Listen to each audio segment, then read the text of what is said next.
Alors, je vais m'adresser à vous pendant quelques instants, pendant quelques minutes. Est-ce que vous êtes prêts à cela? Vous qui venez pour la première fois, est-ce que vous êtes prêts à écouter, à m'écouter cet après-midi? Puis de toute façon, vous n'avez pas le choix. Alors il va falloir ouvrir grand vos oreilles, mais surtout grand votre cœur cet après-midi. Grand votre cœur. Pourquoi? Parce que la foi, ce n'est pas juste la raison, c'est le cœur. C'est être touché dans son cœur, être convaincu dans son être intérieur. Et si nous sommes ici cet après-midi, c'est parce que nous sommes convaincus que Jésus est vivant.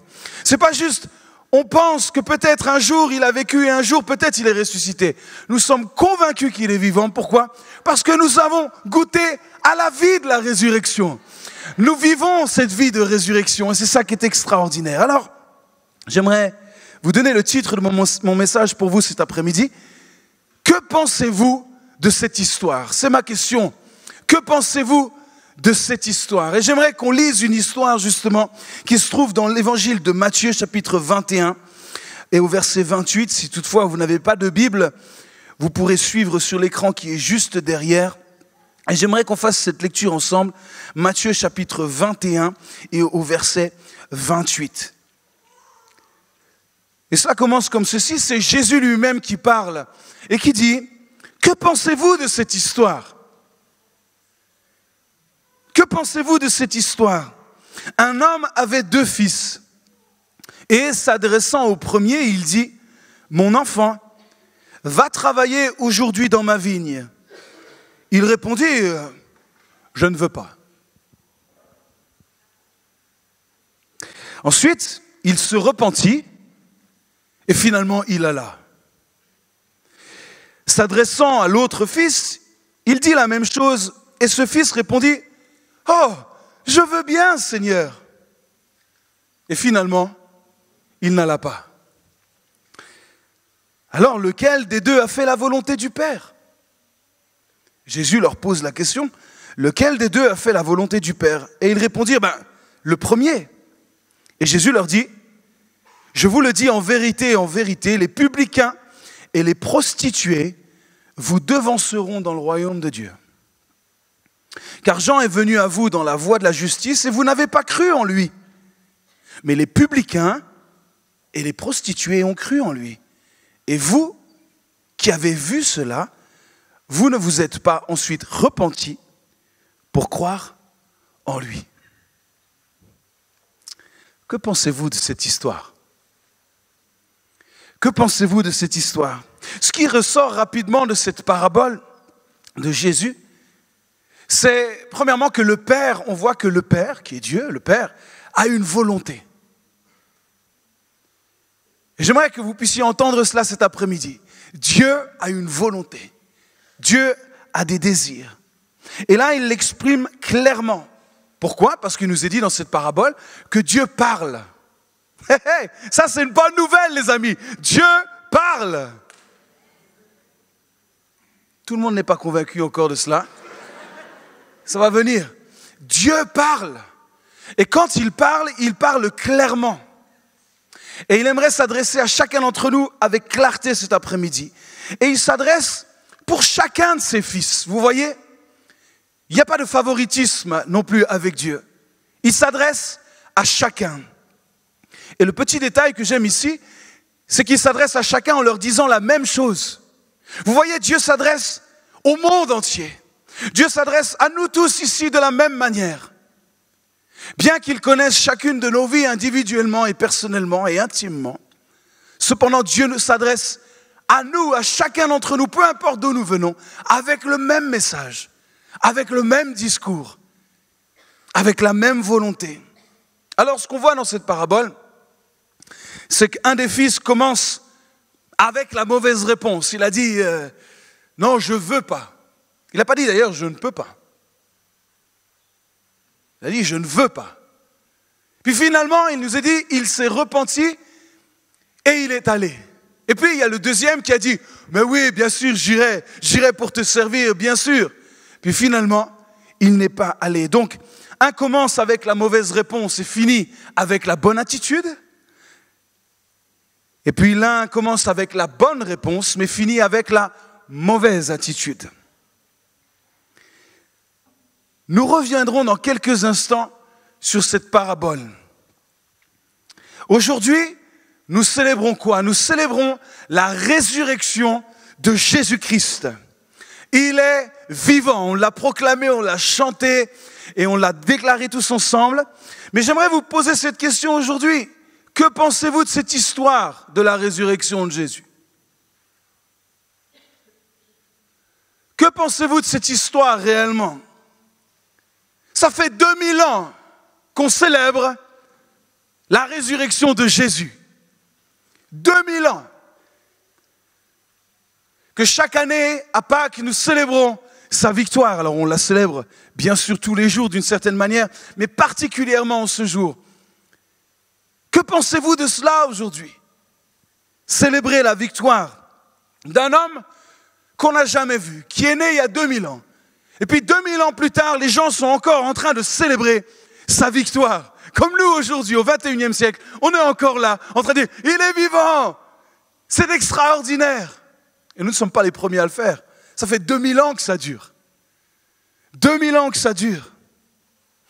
Mes amis, ce qui définit Jésus aujourd'hui, ce n'est pas sa mort, mais c'est sa résurrection. Ce n'est pas sa mort, c'est sa résurrection. Ce qui fait qu'on continue à l'adorer 2000 ans après, ce n'est pas le fait qu'il soit mort il y a 2000 ans sur une croix. C'est que 3 jours après être mort et à 3 jours après être dans le tombeau, il est ressuscité. C'est ça que nous célébrons aujourd'hui. Il est vivant. Rien ni personne ne pourra le faire mourir aujourd'hui. Vous savez pourquoi? Parce qu'il est déjà passé par la mort. Et la bonne nouvelle, c'est qu'il a vaincu la mort. Et que la mort n'a plus aucun droit sur Jésus. Que la mort ne pourra jamais atteindre Jésus à nouveau. Il était enfermé pendant 3 jours. Mais 3 jours après, la pierre du tombeau a été roulée et il est ressuscité. Donc la mort n'a plus aucun pouvoir sur Jésus. Que pensez-vous de cette histoire? Que pensez-vous de cela? La bonne nouvelle que je suis venu simplement vous apporter aujourd'hui, c'est que cette victoire que Jésus a accomplie, elle peut être la tienne aujourd'hui. Elle peut être la tienne aujourd'hui. Alors, que pensez-vous de cette histoire si on revient quelques instants à l'histoire de cette parabole que Jésus a citée lui-même? Tout d'abord, la première chose, c'est qu'on voit que Jésus-Christ est fils. Il est le Fils de Dieu. Et dans cette parabole, il nous est parlé que Dieu s'adresse à des fils. Et j'aimerais nous dire à tous aujourd'hui, c'est que nous pouvons aussi devenir fils et filles de Dieu. Il y en a qui sont dubitatifs là. Lisons ensemble Éphésiens chapitre 1 verset 4. En Christ, donc en Jésus, ce qui veut dire en croyant en la vie de Jésus-Christ, mort et ressuscité, Dieu nous a élus avant la fondation du monde pour que nous soyons saints et irréprochables devant lui. Il nous a prédestinés dans son amour, et là vous lisez avec moi, à être ses... Il nous a prédestinés dans son amour à être ses enfants d'adoption par Jésus-Christ, selon le bon plaisir de sa volonté. Vous voyez, Dieu a une volonté. Dieu a une volonté claire et précise, et ici dans le texte, il nous l'est rappelé. C'est écrit noir sur blanc, je vous l'ai dit, Dieu parle, et quand il parle avec clarté, avec précision. Il est dit ici que Dieu a un désir, c'est que nous soyons ses enfants, ses fils et ses filles. Donc cette parabole que nous avons lue avant, elle est aussi pour toi et moi aujourd'hui. Dieu a un désir, et il désire parler avec ses enfants. Il désire parler à ses fils et à ses filles aujourd'hui. La deuxième chose, on l'a lu tout de suite, c'est qu'il a une volonté. Dieu a une volonté. Dieu n'est pas une personne muette, sourde, faite de pierre ou de bois. Dieu est vivant. Et il parle, et il nous écoute. Et il s'adresse à nous d'une manière intentionnelle. Remarquez dans la parabole que c'est Dieu qui vient parler à ses fils. De la même manière, Dieu vient aujourd'hui parler à chacun de nos cœurs. Il vient s'adresser à nous. Et des fois, il s'adresse à nous sans même que nous en rendions compte. Il cherche notre attention. Il cherche notre contact. Il cherche à entrer en relation et en communion. Comment? En Jésus-Christ, son Fils. Par son Fils. C'est pour ça que le sacrifice de Jésus est si important. Indispensable, primordial pour retrouver cette relation entre père et enfant. Il n'y a que Jésus et Jésus seul qui est capable de restaurer cette relation. Donc, on le voit, le Père a une volonté pour son Fils, Jésus. Il a eu une volonté claire et précise. Car Dieu a tant aimé le monde qu'il a donné afin que ne périsse point, mais qu'il ait la vie éternelle. Il a une volonté pour son Fils, claire. Tu vas quitter le ciel de gloire là où nous sommes depuis toute éternité. Tu vas descendre sur cette terre et tu vas montrer au monde à quel point je les aime. Au monde entier. Dieu va s'adresser au monde entier. Que vous soyez noir, blanc, jaune, rouge ou peu importe la couleur que vous avez. Que vous soyez riche, pauvre, que vous soyez d'un statut social élevé, ou peu importe, prostitué ou publicain, peu importe, Dieu s'adresse avec le même message aujourd'hui. J'ai tant aimé le monde que j'ai envoyé mon Fils unique, afin que personne ne périsse, mais qu'en Jésus, ils aient la vie éternelle. La vie éternelle, pourquoi? Parce que Jésus-Christ, 3 jours après avoir été crucifié, a vaincu la mort. Il est la vie. Il a dit, je suis le chemin, je suis la vérité et je suis la vie. Jésus est la vie. Et nous célébrons la vie aujourd'hui. La vie éternelle en Jésus. C'est ce qui nous donne tellement d'enthousiasme. C'est ce qui nous donne tellement de joie chaque jour. Donc le Père a une volonté. Il l'a eu pour le Fils. Il l'a eu dans cette parabole pour les fils. Il a dit, allez travailler dans ma vigne. Je veux que vous alliez travailler dans ma vigne. J'ai un désir, j'ai une volonté, je le souhaite. Et nous, aujourd'hui, il a aussi une volonté pour nous. 1 Timothée, chapitre 2, versets 3 et 4, écoutez. Cela est bon et agréable devant Dieu notre Sauveur, qui veut, vous voyez, Dieu veut quoi? Que tous les hommes soient sauvés et parviennent à la connaissance de la vérité. Ça, c'est ce que Dieu veut.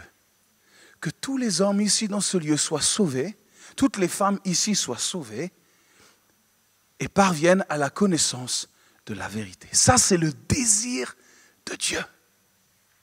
C'est ce qui l'anime. C'est ce qui est au plus profond du cœur de Dieu. Son désir le plus grand, c'est celui-ci. Et je suis simplement aujourd'hui un simple porte-parole de ce que Dieu veut. Je ne fais que reprendre ses propos et vous les communiquer cet après-midi. Il veut que nous puissions tous ici dans ce lieu parvenir à la connaissance de la vérité qui est Christ. 2 Pierre chapitre 3 verset 9. Le Seigneur ne tarde pas dans l'accomplissement de la promesse, comme quelques-uns le croient, mais il use de patience envers nous. Ça fait du bien d'avoir quelqu'un qui use de patience envers nous, vrai ou pas? Quelqu'un qui a de la patience envers nous, ne voulant pas qu'aucun périsse. Voyez encore une fois, Dieu ne veut en aucun cas qu'ici dans ce lieu un seul ou une seule personne ne périsse, mais voulant que tous arrivent où? À la repentance. Alors ça, c'est peut-être un mot que vous ne connaissez pas beaucoup. La repentance. Mais ça fait partie du désir de Dieu. Que tous parviennent, pas juste que quelques-uns. Que tous ici, nous puissions parvenir, nous puissions arriver jusqu'à la repentance. À la repentance. J'en parlerai juste dans quelques instants. Et puis la troisième chose, c'est que sur la parabole que nous avons lue, un des fils a accepté, il était mal parti. Au début, il s'est laissé dépasser, il a dit « Oh non, j'ai pas envie ». Finalement, retournement de situation, c'est ce qu'on appellera la repentance. Il prend conscience qu'en fait, quelqu'un l'appelle, son père lui demande quelque chose, sa volonté lui dit non, mais il y a une prise de conscience qui dit « je ne peux pas dire non ». Je veux honorer mon père, je veux honorer qui il est. Et là, dans son cœur, il se passe un demi-tour. Il y a un changement dans son cœur au point de laisser sa volonté pour faire la volonté du Père. Ça, c'est ce qu'on appelle la repentance. Et c'est ce que Dieu veut pour tous ici. Que tous parviennent à ce moment où nous sommes face à nous-mêmes, ayant écouté la voix de Dieu. Je vous ai juste communiqué ce que Dieu voulait. Maintenant, nous aurons le choix et vous aurez le choix dans quelques instants de dire « je peux continuer à faire ce que je veux » ou vous aurez la possibilité comme un des fils de dire « je n'avais pas forcément prévu ça. D'ailleurs, on ne m'avait pas dit qu'il y aurait ce genre de choses à l'église cet après-midi. On ne m'avait pas dit qu'on me demanderait on me poserait ce genre de questions. » Et vous aurez le choix de dire « non » ou vous aurez le choix de dire « je choisis de laisser ma volonté pour faire la volonté du Père ». Et le plus bel exemple que nous ayons, nous le connaissons, c'est celui que nous célébrons aujourd'hui. C'est Jésus lui-même. Peut-être tu te dis, mais oh là là, moi j'ai pas envie. Sache une chose, c'est que Jésus a ressenti la même chose que toi. Il y a eu un moment dans sa vie où il n'avait pas envie non plus de faire la volonté du Père. Où il n'avait plus envie de faire la volonté du Père. Dans l'accomplissement de cette mission, de faire la volonté du Père, il y a parfois des passages difficiles, voire insoutenables. Mais quand Dieu appelle, écoutez ce que j'aimerais juste vous dire maintenant, quand Dieu appelle quelqu'un, quand Dieu vient chercher quelqu'un, quand Dieu s'adresse à quelqu'un, quand il appelle et qu'il envoie quelqu'un, il soutient et il pourvoit. Il soutient et il pourvoit.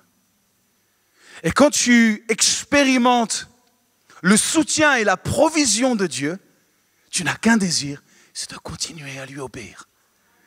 Ah, tu as envie d'obéir chaque jour un peu plus à ce qu'il t'appelle à vivre et à faire. Pourquoi ? Pour que sa mission s'accomplisse parfaitement. Alors dans la parabole qu'on a lue, il y en a 1 sur 2. 1 sur 2 seulement. On peut espérer peut-être que cet après-midi, on peut relever cette moyenne ici dans ce lieu. Dépasser les 50%. Peut-être pourquoi pas viser un 100% ici cet après-midi de personnes qui osent croire. Que vas-tu faire de cette histoire ? Que vas-tu faire de cette histoire cet après-midi ? Écoutez Matthieu 26, verset 36, si toutefois vous ne connaissez pas ce texte. Je vous ai partagé tout à l'heure que Jésus lui-même, à un moment donné, était sur le point d'abandonner la volonté du Père. C'était difficile pour lui. Écoutez ce qui est dit au verset 26.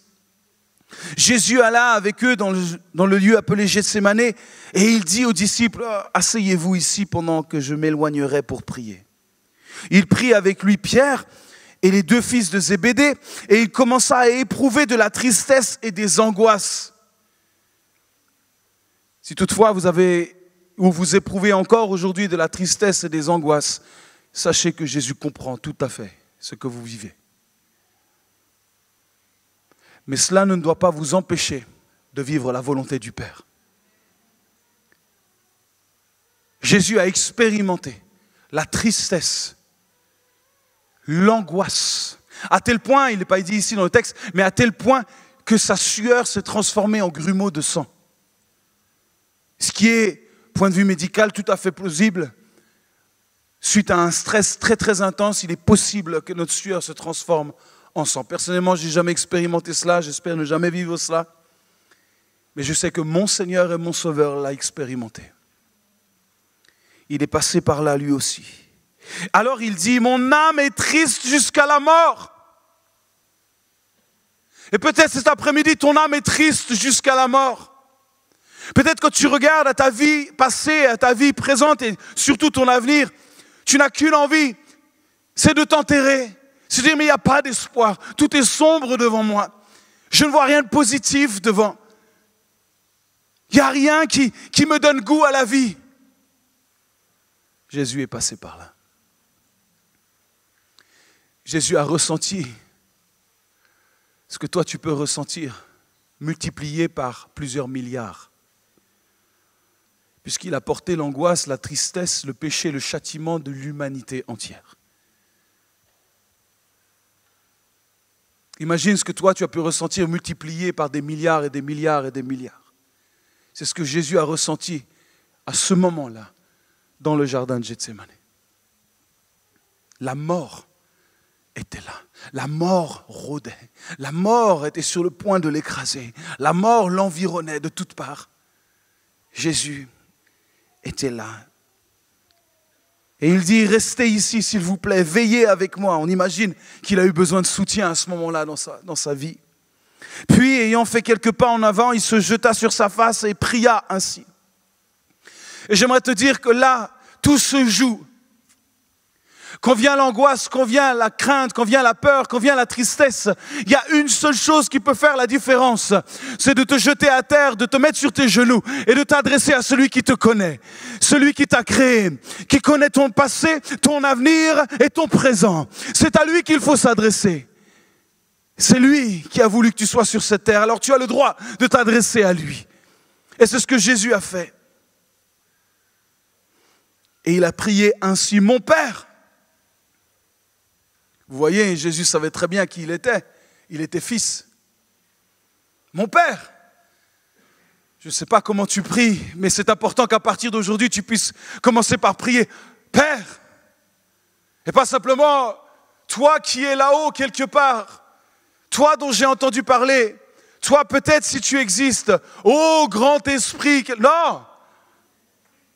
Mon Père, ça fait toute la différence. Rien que de dire mon Père, ça rassure. Rien que de dire mon Père, ça sécurise. Rien que de dire mon Père, tu sais à qui tu appartiens. Tu as une famille. C'est tellement important de pouvoir dire mon Père. Et là, Jésus seul dans le jardin, puisque les disciples qui étaient censés prier pour lui s'étaient endormis. Il s'est retrouvé tout seul. Et il a dit, mon Père, s'il est possible que cette coupe s'éloigne de moi, en quelque sorte, s'il est possible, j'aimerais sortir de ce projet en fait. Je ne peux pas y aller, c'est trop compliqué. Ce que je ressens, c'est trop lourd à porter. C'est pas possible, je ne peux pas, j'ai pas envie d'y aller. C'est trop dur pour moi. Humainement, je suis complètement accablé, je suis complètement écrasé par le poids de la vie actuelle. Et ça aurait pu s'arrêter là.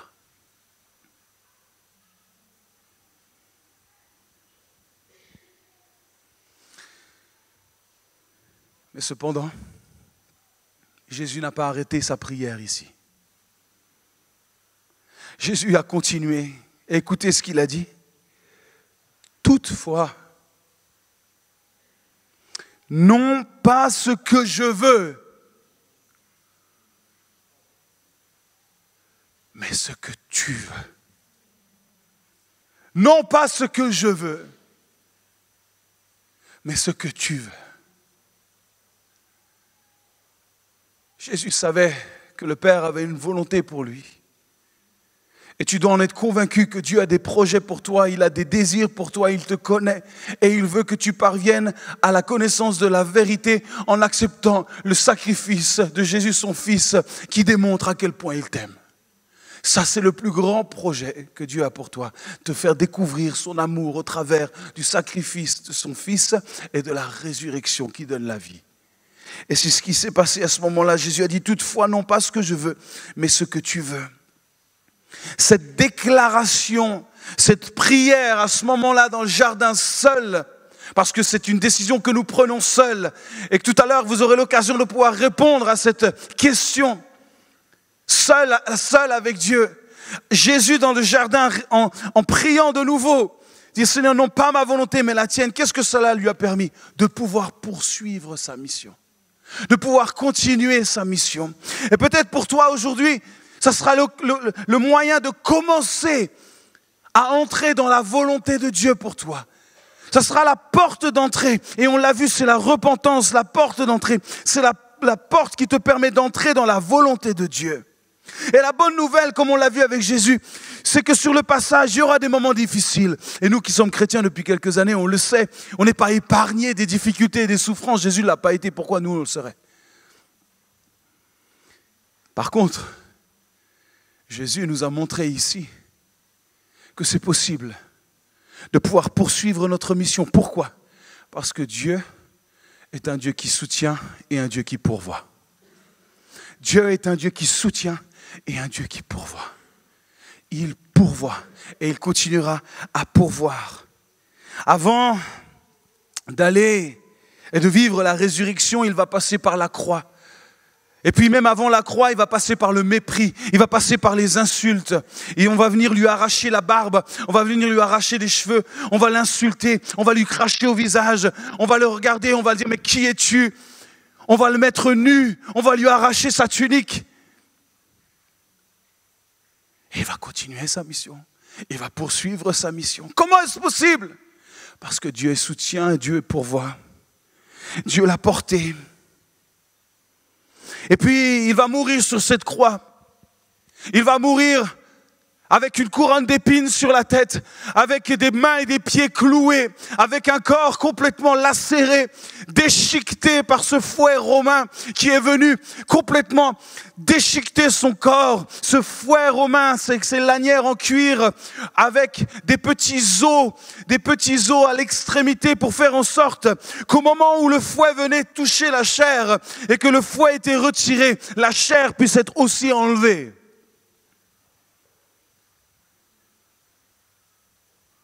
Et Jésus est là, complètement à l'agonie,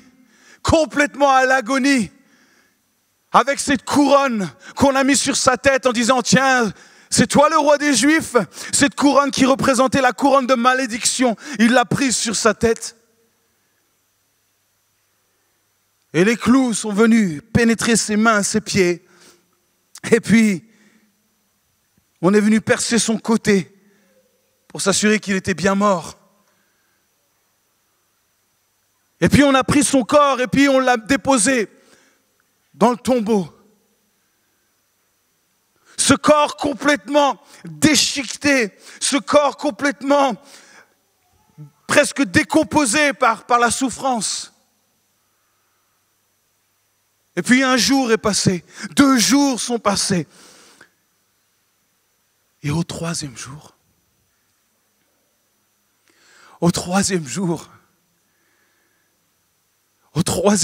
les amis, la volonté de Dieu s'est accomplie. Ce que Dieu a dit qu'il ferait, il l'a fait. Ce que Dieu a promis, il l'accomplit toujours. Ce Jésus qui est mort est finalement ressuscité. Est-ce qu'il est ressorti en boitant, en disant « Oh là là, attention, j'ai des douleurs d'hier et d'avant-hier, s'il vous plaît ». Non! Il est sorti ressuscité avec un corps complètement renouvelé, guéri, transformé, libéré.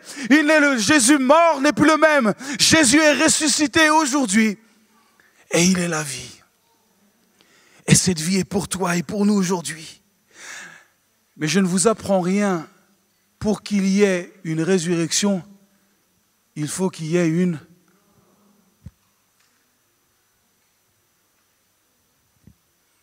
Il n'y a pas de résurrection sans mort. Si Jésus était resté pendu au bois, comme beaucoup l'étaient à l'époque, parce que c'était une sanction que beaucoup recevaient pour différentes choses qu'il ne fallait pas faire. D'ailleurs, Jésus, vous le savez, était entouré de 2 autres brigands. Donc c'était quelque chose d'habituel de voir des gens être condamnés sur une croix. Et si Jésus était resté pendu au bois, alors nous ne pourrions pas célébrer quoi que ce soit aujourd'hui. Mais parce qu'il est mort, et surtout parce qu'il est ressuscité, aujourd'hui nous pouvons être remplis d'espoir. Nous pouvons être remplis d'espoir dans quoi? Dans ce que nous sommes appelés fils et filles, et que Dieu a une volonté pour nous, et que ce qu'il dit, il l'accomplit. Nous pouvons être rassurés de cela. Rassurés. Nous sommes fils et filles, et il y a une volonté pour nous. Et nous sommes tous appelés à vivre, à expérimenter une chose qui s'appelle la puissance de la résurrection, la puissance de la vie qui est en Jésus-Christ. Alors Dieu merci, nous n'aurons pas besoin de passer par une mort semblable. Dieu merci. Nous n'aurons plus besoin, nous aussi, de passer en quelque sorte par Gethsémane et porter le poids de l'humanité comme lui l'a fait, parce qu'il l'a fait lui-même. Mais par contre, nous devons passer par la croix, pas la croix physique. Mais croire que quand Christ est mort, je suis mort avec lui. Parce que nous ne pouvons pas croire que nous sommes ressuscités avec lui si nous ne passons pas par la croix pour mourir avec lui. Je suis mort avec Christ, mais je suis ressuscité avec Christ. C'est ce qu'on appelle la repentance. La repentance, c'est la mort à soi. C'est la mort à soi. C'est reconnaître que, en fait, Jésus est mort à la croix, pas uniquement pour moi, mais il est mort avec moi. Je suis mort avec lui. Mes péchés ont été pardonnés. Tous mes péchés ont été pardonnés. Toutes mes iniquités. Tout a été cloué à la croix. Je suis mort avec lui. Mais 3 jours après, je suis ressuscité avec lui. Et aujourd'hui, comme l'apôtre Paul le dit, ce n'est plus moi qui vis, c'est Christ qui vit en moi. Ça, c'est la puissance de la résurrection. Il n'y a pas de puissance sans repentance. Vous ne pourrez pas expérimenter la puissance de Jésus sans passer par la repentance. Il n'y a pas de résurrection sans crucifixion. Il n'y a pas de résurrection sans crucifixion. J'ai mis une petite vidéo, j'espère qu'on va voir assez. Je suis sûr que ça va vous rappeler quelque chose. C'est un extrait de quelque chose que vous connaissez bien, je peux mettre le son aussi. Pas de bras, pas de chocolat. C'est une vanne, hein? Non, je déconne. Ah, c'est une blague. Ben oui, c'est une blague. Ah, c'est une blague. Elle est bien quand même. Très bonne, c'est une très bonne blague. C'est une vanne connue. Pas de bras, pas de chocolat, mais avec vous. Allez. Elle est chambée. Une bonne blague. Mais oui. Il n'y a pas de bras, Philippe. Je vais la faire à Marge Simpson. C'est dommage qu'il n'y ait pas de public. Pas de bras, pas de chocolat. Vous avez jamais vu ce film? Pourquoi vous faites comme si vous l'aviez jamais vu? Vous regardez comme ça, hein? De quoi il parle? C'est rentré dans notre jargon depuis longtemps. Pas de bras, pas de chocolat. Pas de crucifixion, pas de résurrection. Pas de repentance, pas de puissance.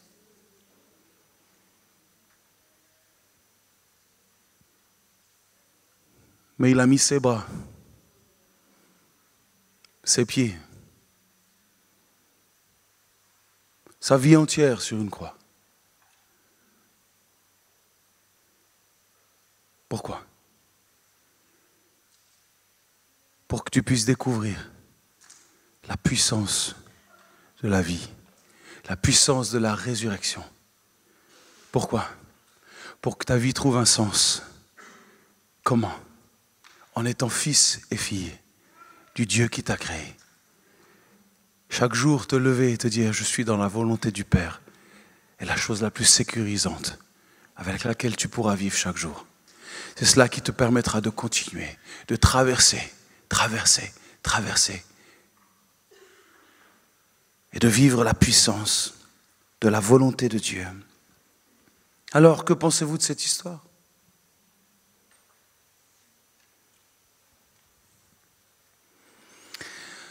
Lequel des deux a fait la volonté du Père? Celui qui s'est repenti. Il nous est dit. Celui qui s'est repenti a fait la volonté du Père.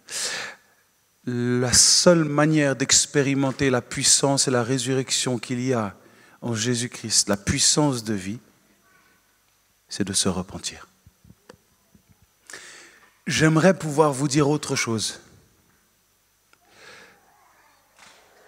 Mais Dieu a été clair. Parce que Dieu est toujours clair. Il n'y a pas d'autre chemin pour expérimenter la puissance de la résurrection que de reconnaître son péché, de reconnaître qu'on est pécheur, afin de pouvoir découvrir la puissance, la grâce, l'amour de notre Sauveur. Et à ce moment-là, tu vas découvrir que la plus belle des choses, c'est de croire qu'il est mort pour toi, qu'il est mort avec toi, que tu es mort avec lui, mais que tu es ressuscité, que tu es vivant avec lui aujourd'hui. Et c'est cela qui attestera et qui atteste à ton cœur aujourd'hui. Je suis fils, je suis une fille, et j'appartiens à mon Dieu, et je n'ai rien à craindre. Pourquoi? Parce qu'il est un Dieu qui soutient, et il est un Dieu qui pourvoit. Alors, cet après-midi, nous célébrons la victoire et la résurrection. Mais nous ne pouvons pas oublier et négliger qu'il est passé par la mort. Et aujourd'hui, j'aimerais simplement vous dire, d'une bonne manière,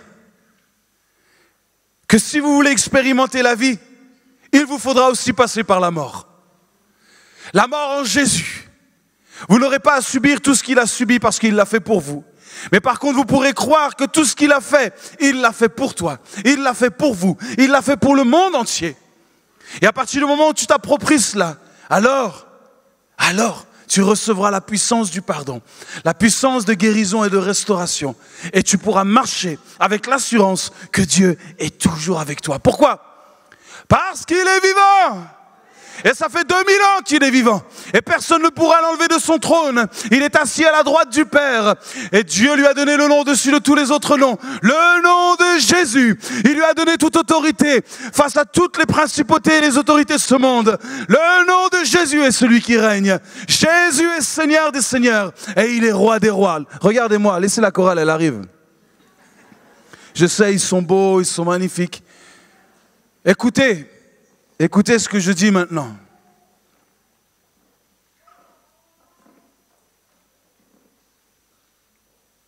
Que vas-tu faire avec cette histoire?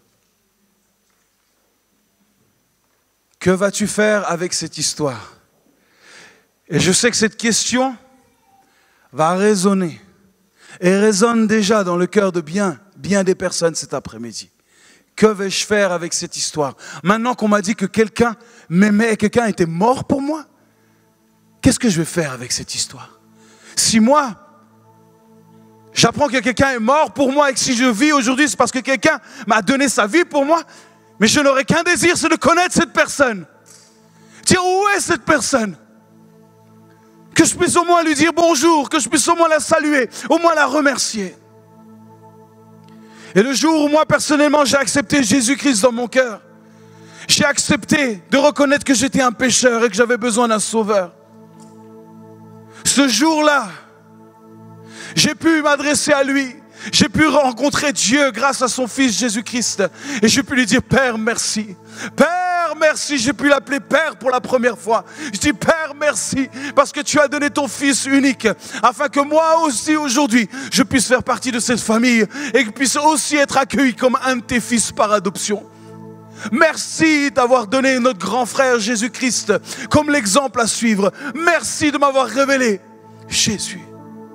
Merci. Et ce jour-là, je n'oublierai jamais.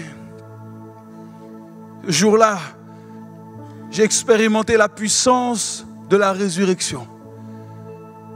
Je suis reparti du lieu où j'étais. Je savais que j'étais un pécheur pardonné. Et je sais que j'étais un fils aimé. J'étais un pécheur pardonné et j'étais un fils aimé. Et nous avons tous besoin de cela aujourd'hui. Pourquoi? Parce que c'est ce que Dieu veut.